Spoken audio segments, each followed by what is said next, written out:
नमस्कार, बहुत स्वागत है आप सभी का। आप देख रहे हैं टोटल न्यूज, आपके साथ मैं हूं पंकज रौतेला। हरियाणा विधानसभा चुनाव बेहद नजदीक है। सभी दल जीतने के लिए एड़ी चोटी का जोर लगा रहे हैं, लेकिन चुनाव से पहले टिकट को लेकर कई तरह की चर्चाएं हैं। बीजेपी किसको टिकट देगी और किस जात के हिसाब से, किस समीकरण के हिसाब से टिकट दिया जाएगा, इस पर सबकी नजर है और उम्मीदवारों को किस कसौटी से होकर गुजरना पड़ेगा। इसी को लेकर हमारे खास प्रोग्राम टिकट की टक्कर में हम आपको बताते हैं कि जनता की राय आखिर क्या है। जनता की नब्ज टटोलने की कोशिश हमारी टीम ने की। टिकट को लेकर किस तरह के समीकरण बन रहे हैं, क्या तालमेल बढ़ाकर जिताऊ चेहरों की तलाश की जा रही है, यही जानने के लिए हमारी टीम हिसार विधानसभा पहुंची और हर वर्ग के लोगों से उनका ओपिनियन लिया।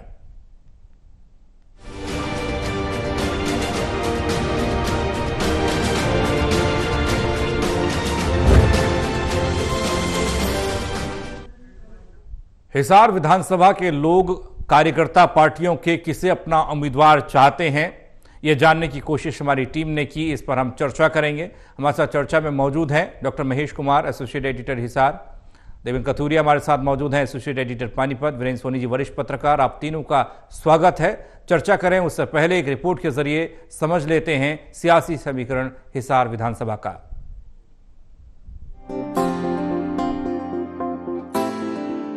हरियाणा विधानसभा चुनाव जैसे जैसे नजदीक आ रहा है, वैसे वैसे प्रदेश का सियासी पारा हाई होता जा रहा है। टिकट को लेकर प्रदेश के सियासी बाजार में अटकलों का दौर है। प्रदेश में कई तरह से सियासी ताने बाने को बुना जा रहा है। टिकट को लेकर अभी तस्वीर पूरी तरह से सामने नहीं आ पाई, लेकिन पार्टियां किस आधार पर चुनाव टिकट देंगी, कहीं न कहीं तस्वीर साफ हो चुकी है। लोकसभा में कांग्रेस पार्टी के प्रदर्शन ने विधानसभा चुनाव लड़ने वाले दावेदारों की फहरिस्त लंबी कर दी और टिकट के लिए अभी से मारामारी शुरू हो गई। प्रदेश में जिस तरह का माहौल है, किस किस के बीच टक्कर का मुकाबला नजर आ रहा है, इन्हीं सवालों का जवाब जानने के लिए हमारी टीम अलग अलग विधानसभा क्षेत्रों में पहुंची और जनता की नब्ज टटोलने का काम किया। 19 और 20 जुलाई को हमारी टीम हिसार विधानसभा पहुंची, जिसका सैंपल साइज 200 है। हरियाणा का हिसार जिला एक दौर में बीजेपी के लिए बंजर रहा है, लेकिन 2014 के बाद से पार्टी ने अपना जनाधार बढ़ाया। लेकिन इस बार इस सीट से किसे टिकट मिल सकता है, टिकट को लेकर किस किस के बीच मुकाबला नजर आ रहा है, यही सब जानने के लिए हमारी टीम 20 से ज्यादा इलाकों में पहुंची और सभी वर्ग, इसमें गरीब, अमीर, मध्यम वर्ग, पुरुष, महिला शामिल हैं, उनका ओपिनियन जाना। इस ओपिनियन पोल को पूरी तरह से गोपनीय रखा जाएगा। इसमें किसी भी व्यक्ति की पहचान का खुलासा नहीं किया जाएगा। ये सिर्फ एक विचार है, इसका चुनाव से कोई लेना देना नहीं। Election desk, total news.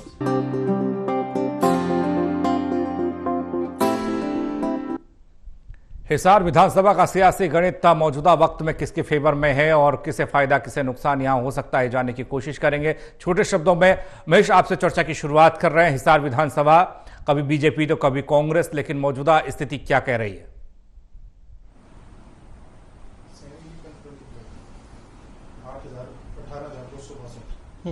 देखिए, साफ तौर से हिसार विधानसभा सीट को आप गैर जाट सीट मान सकते हैं और इसी वजह से भारतीय जनता पार्टी के लिए काफी ज्यादा संभावनाएं इस सीट पर नजर आती हैं। एक पूरा दौर रहा जब स्वर्गीय ओम प्रकाश जिंदल और उनके बाद सावित्री जिंदल जो है हिसार से विधानसभा तक पहुंचते रहे। विधानसभा में हिसार विधानसभा का नेतृत्व जिंदल परिवार करता रहा। लगातार ये जो दौर है बंसीलाल के वक्त से लेकर उसके बाद भूपेंद्र सिंह हुड्डा तक, यहाँ सावित्री जिंदल बार बार विधायक भी चुनी गई। उससे पहले ओम प्रकाश जिंदल भी विधायक थे और जो है हरियाणा सरकार में मंत्री का पद भी सावित्री जिंदल को दिया गया था। जिंदल परिवार का जब दौर हिसार में खत्म हुआ तो उसके बाद डॉक्टर कमल गुप्ता जो है वो हिसार विधानसभा से चंडीगढ़ विधानसभा तक पहुंचे। उसके बाद एक बार फिर से डॉक्टर कमल गुप्ता ही यहां पर जीत हासिल कर पाने में कामयाब हुए। भारतीय जनता पार्टी मौजूदा जो विधायक हैं वो भी भारतीय जनता पार्टी से हैं। हरियाणा कैबिनेट में जगह भी डॉक्टर कमल गुप्ता को दी गई। इसके अलावा पिछला विधानसभा चुनाव का भी जिक्र किया जाए तो वो भी भारतीय जनता पार्टी यानी डॉक्टर कमल गुप्ता ने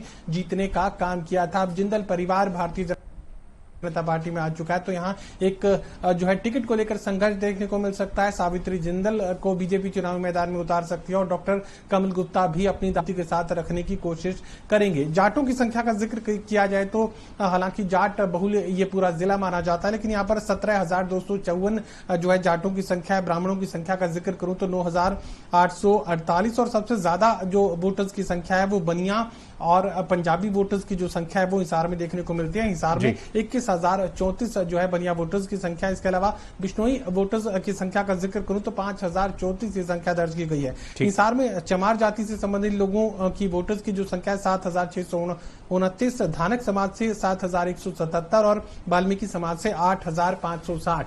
कहा जा सकता है कि गैर जाट ये सीट और जिंदल परिवार के वर्चस्व से निकलने के बाद ये भारतीय जनता पार्टी के खाते में चली गई और अब चूंकि जिंदल परिवार खुद भारतीय जनता पार्टी में शामिल हो चुका है तो यहाँ एक टिकट की टक्कर देखने को मिलेगी सावित्री जिंदल और डॉक्टर कमल गुप्ता के बीच। बीजेपी में ही कशमकश की स्थिति, कमजोर कड़ी कांग्रेस पार्टी के लिए, जेपी के लिए हिसार विधानसभा सीट ही बनी हुई थी। सबसे बड़ी चुनौती यही देखने को मिली। वीरेंद्र जी, आपके जरिए समझना चाहेंगे क्या कहती है हिसार विधानसभा? देखिए, हिसार सीट से यहाँ पर निर्दलीय भी ओम प्रकाश महाजन 2 बार विधायक बने हैं, मतलब बनिया, पंजाबी और सैनी। ये बात ठीक है कि भारतीय जनता पार्टी का यहाँ पिछले 2 चुनाव से ही जो है वो जीत हासिल हुई है और पहले तो भारतीय जनता पार्टी की जमानत जब्त होती थी, 5,000 से भी कम वोट मिलते थे। तो इस बार जो है भारतीय जनता पार्टी के लिए यहाँ चुनौती भी है और संभावना भी है। जी, बीजेपी के लिए चुनौती और संभावनाएं ज्यादा हैं। देवेंद्र, आप अक्सर बीजेपी नए चेहरों को जगह देने और नए चेहरों को आगे करने में विश्वास रखती है और ये कहा जाता है कि जो मौजूदा विधायक है, जो मौजूदा नेतृत्व करता है, उसी को जगह दी जाएगी। लेकिन यहां पर सावित्री जिंदल पहुंची हैं तो कुछ बदल सकता है क्या समीकरण? देखिए पंकज, हिसार हरियाणा का एक ऐसा जिला है जो राजनीतिक तौर पर परिपक्व है। जितने बड़े परिवार है राजनीतिक, सबका हिसार से वास्ता रहा है, जितने बड़े खानदान रहे हैं। तो हिसार से सांसद का चुनाव लड़ाई इनेलो के लोगों ने, जेजेपी ने, कांग्रेस ने, बीजेपी ने। तो अभी जो मौजूदा स्थिति दिख रही है, सावित्री जिंदल का कांग्रेस से बीजेपी में आना और जिंदल परिवार से मैं कहूंगा हरियाणा में हिसार की पहचान है। बहुत बड़ी बड़ी फैक्ट्रियां हैं, हजारों लोगों को रोजगार दिया हुआ है, दान करते हैं। सावित्री जिंदल की छवि बहुत अच्छी है। भूपेंद्र हुड्डा की सरकार में मंत्री बनी थी, एक चुनाव उन्होंने नहीं, पिछला चुनाव छोड़ दिया था, ड्रॉप कर दिया था, लेकिन चूंकि अब बीजेपी में आई है और बीजेपी सरकार बनाने की हैट्रिक की गुहार लगा रही है, कोशिश कर रही है, ये मतलब पूरी तरह से गुंजायमान है कि अब से लेकर पिछले कुछ महीनों से कि तीसरी बार हैट्रिक लगा दे। उस स्थिति में मेरे ख्याल सावित्री जिंदल बीजेपी के लिए प्रीमियम कैंडिडेट हो सकती है। चलिए, सबसे पहले बीजेपी के बारे में बात कर लेते हैं कि जनता की राय में कौन सा उम्मीदवार बीजेपी का कितना मजबूत है और जनता किसे चाहती है। बीजेपी की बात जब करते हैं तो सावित्री जिंदल का नाम सबसे टॉप पर आ रहा है। कांग्रेस से बीजेपी में ये परिवार शिफ्ट हुआ और अब वो जनता की पसंद बनती जा रही हैं। 48.51% लोग ये चाहते हैं कि सावित्री जिंदल को बीजेपी टिकट दे। दूसरे नंबर पर तरुण जैन है 35.65% के साथ। डॉक्टर कमल गुप्ता मौजूदा कैबिनेट मंत्री हैं, 2 बार के विधायक हैं, 11.88% लोग चाहते हैं कि बीजेपी उन्हें टिकट दे। और एक और नाम जो सामने आया, रवि सैनी का नाम 3.96% के साथ ये नाम सामने आया। लेकिन सावित्री जिंदल को सबसे ज्यादा लोग पसंद कर रहे हैं। सावित्री जिंदल की सियासत क्यों आखिर वो लोगों की पसंद बन रही है, कार्यकर्ताओं की पसंद बन रही है, वो आपको रिपोर्ट के जरिए दिखा रहे हैं।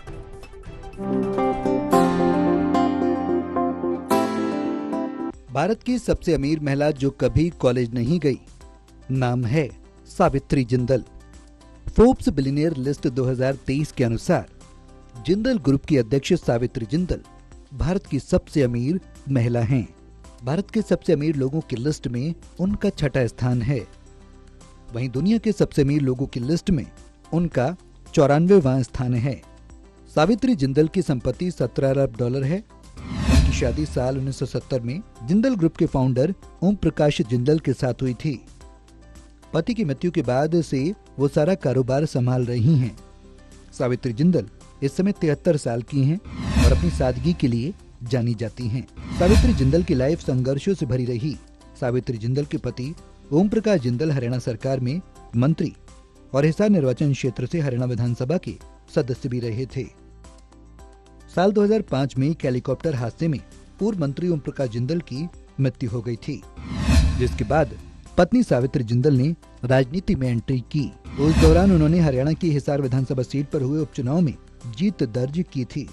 इसके बाद उन्होंने साल 2009 में फिर एक बार हिसार विधानसभा सीट से जीत हासिल की। इस बीच वो कांग्रेस सरकार में नगर निकाय मंत्री भी रहीं। साल 2014 में हरियाणा विधानसभा चुनाव में सावित्री ने भारतीय जनता पार्टी के नेता डॉक्टर कमल गुप्ता को हराया। सावित्री ने कांग्रेस से इस्तीफा दे दिया और बीजेपी ज्वाइन की और उनके बेटे नवीन जिंदल ने भी बीजेपी का दामन थाम लिया और अब वो कुरुक्षेत्र लोकसभा सीट से सांसद हैं। ऐसे में चर्चा है कि इस बार बीजेपी हिसार विधानसभा क्षेत्र से टिकट दे सकती है। Election desk, total news.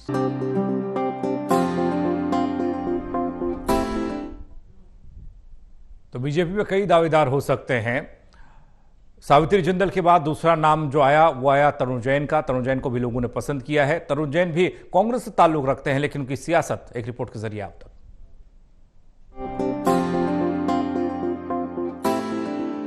Bharatiya Janata party Hisar का ये युवा चेहरा सामाजिक जीवन और राजनीतिक भागीदारी को लेकर तेजी से अपना एक अलग मुकाम कायम करने में लगा है।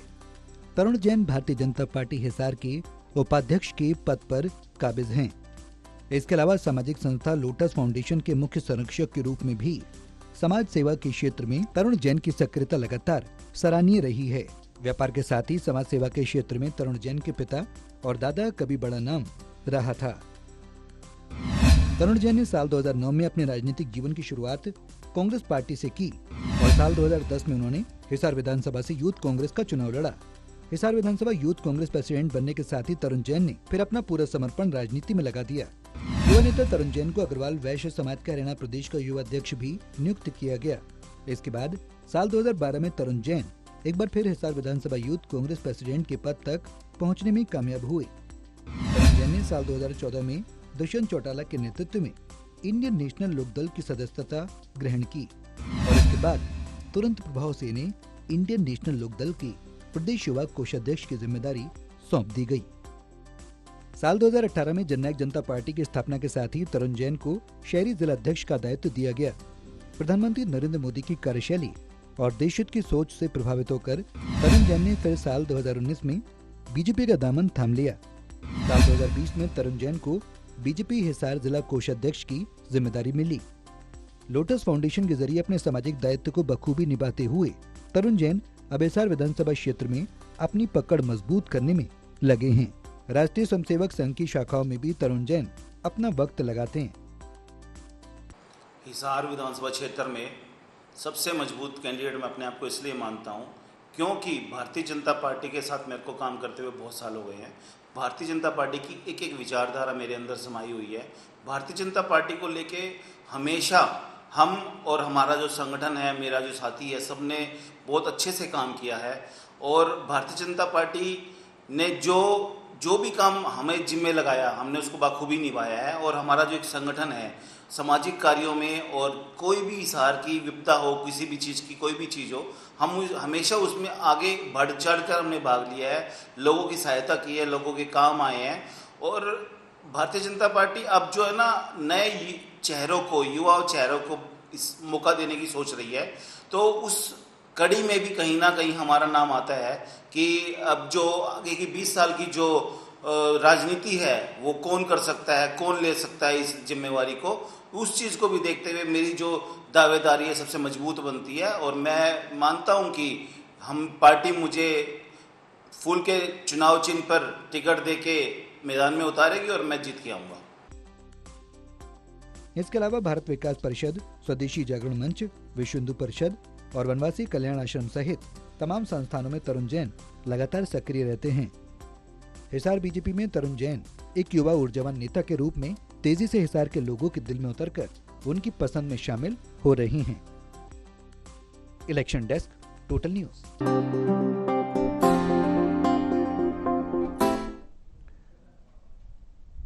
महेश, आपके पास हम आ रहे हैं। जनता ने, कार्यकर्ताओं ने अपनी पसंद बता दी, लेकिन बीजेपी आला कमान को इन चेहरों में कौन सा चेहरा पसंद आएगा? दो चेहरे कांग्रेस से ताल्लुक रखते हैं, बीजेपी में हैं। कमल गुप्ता 2 बार के विधायक हैं, अभी कैबिनेट का हिस्सा हैं।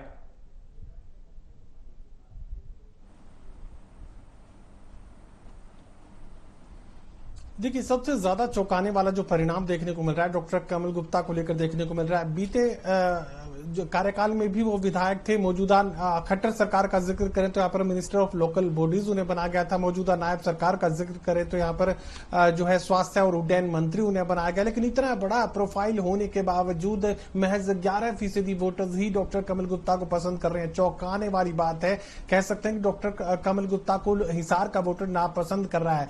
यहाँ सात ओर से बात समझी जा सकती है कि सावित्री जिंदल सबसे बड़ी पसंद बनी हुई है। काफी बड़ी तादाद में उनके वर्कर्स यहाँ पर वोटर्स भी हैं और अच्छा खासा जो रसूख है तमाम अलग अलग जातियों में और खासकर वैश्य समाज में यहाँ सावित्री जिंदल का माना जा सकता है। लेकिन चूंकि सावित्री जिंदल की उम्र जो है अब बड़ी हो चुकी है, तो ऐसे में अगर किसी युवा चेहरे पर दाव खेलने की बात आती है, भारतीय जनता पार्टी को अगर सावित्री जिंदल का कोई विकल्प चाहिए हो जो कि जनता को स्वीकार्य भी हो, तो तरुण जैन एक बेहतर विकल्प साबित हो सकते हैं। लगातार लोगों के बीच वो बने हुए हैं। अपनी स्वीकार्यता को बढ़ाने के लिए लगातार तरुण जैन लोटस फाउंडेशन के जरिए लोगों के मदद की कोशिश भी लगातार करते हुए नजर आ रहे हैं। कह सकते हैं कि भारतीय जनता पार्टी का ग्राफ हिसार विधानसभा क्षेत्र में बढ़ाने में तरुण जैन यहां पर एक खास भूमिका अदा कर सकते हैं। अगर सावित्री जिंदल के बाद किसी विकल्प पर पार्टी को सोचना होगा तो तरुण जैन एक बेहतर विकल्प हो सकते हैं। और डॉक्टर कमल गुप्ता की स्थिति को समझा जा सकता है कि महज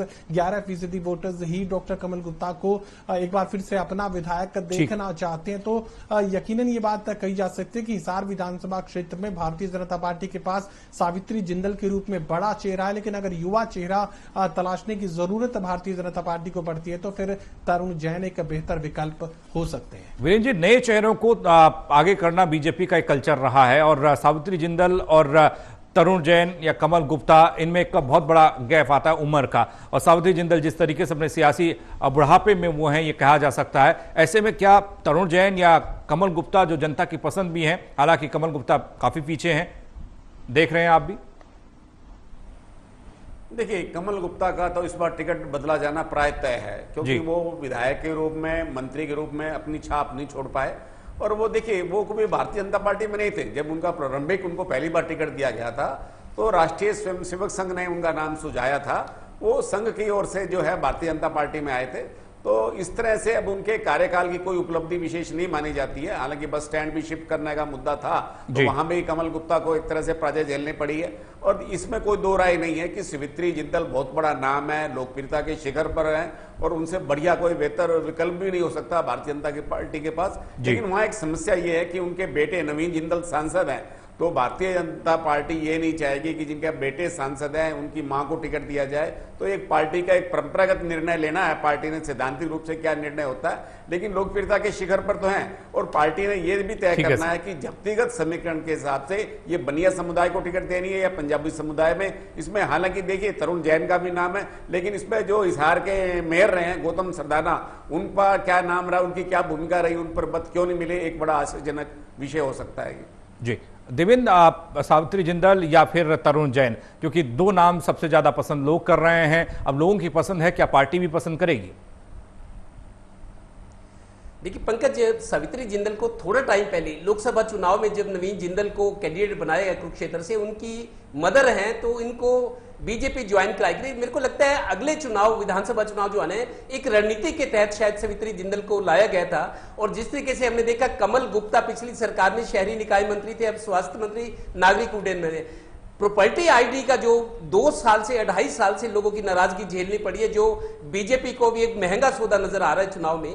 कमल गुप्ता के मंत्री होते जो प्रॉपर्टी आईडी का था, लोग थोड़ा सा दोष भी देते थे कि उनका कार्यकाल औसत रहा मेरे हिसाब से। और बीजेपी की सरकार की जो नाराजगी झेलनी पड़ी है लोगों को, उसकी एक वजह कमल गुप्ता की परफॉर्मेंस को भी देखकर तो औसत कार्यकाल रहा। अब सावित्री जिंदल एक प्रीमियम उम्मीदवार हो सकती है, लेकिन बात वही, उनकी उम्र आड़े आ रही है। और तरुण जैन एक युवा होने के नाते सामाजिक कार्यकर्ता है, समाज की मदद करते हैं, उस तरीके से उनकी छवि अच्छी है।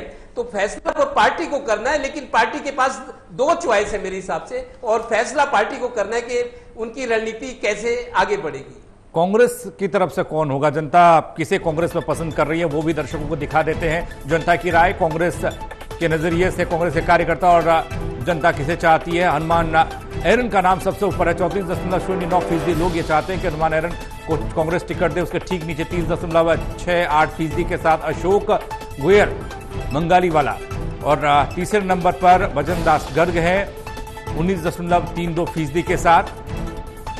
एक और नाम छत्रपाल सोनी का जनता ने पसंद किया, उनकी पसंद तकरीबन 5.68% की।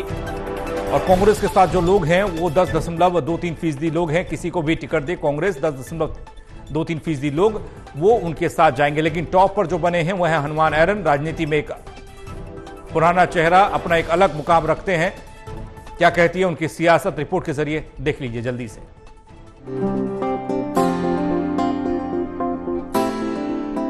हनुमान एरन राजनीति का एक जाना पहचाना चेहरा है। उन्होंने राजनीति में अपनी एक अलग पहचान बनाई और कई बड़ी जिम्मेदारियों को बखूबी निभाया है।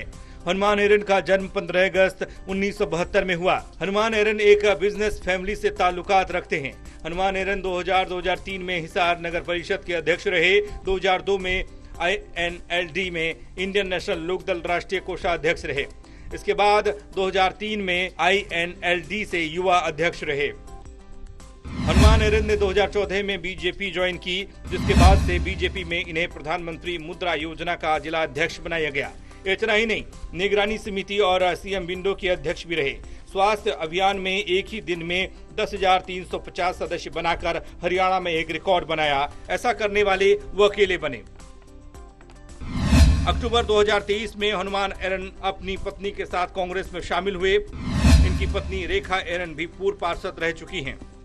2 बार हिसार मेयर पद का INLD से चुनाव लड़ चुकी हैं। हनुमान एरन हिसार में काफी लोकप्रिय चेहरा हैं और जनता के बीच काफी पकड़ भी रखते हैं। ऐसे में हिसार विधानसभा क्षेत्र से काफी संभावनाएं एरन की नजर आ रही हैं। Election desk, total news. जनता की पसंद हनुमान एरन है। सबसे ज्यादा लोग और कार्यकर्ता उनको चाहते हैं कि कांग्रेस उन्हें टिकट दे, लेकिन उसके अलावा भी 2-3 नाम ऐसे हैं जो उन्हीं को टक्कर दे रहे हैं कांग्रेस में। महेश, आपके जरिए समझना चाहेंगे कांग्रेस की रणनीति और कांग्रेस की स्थिति।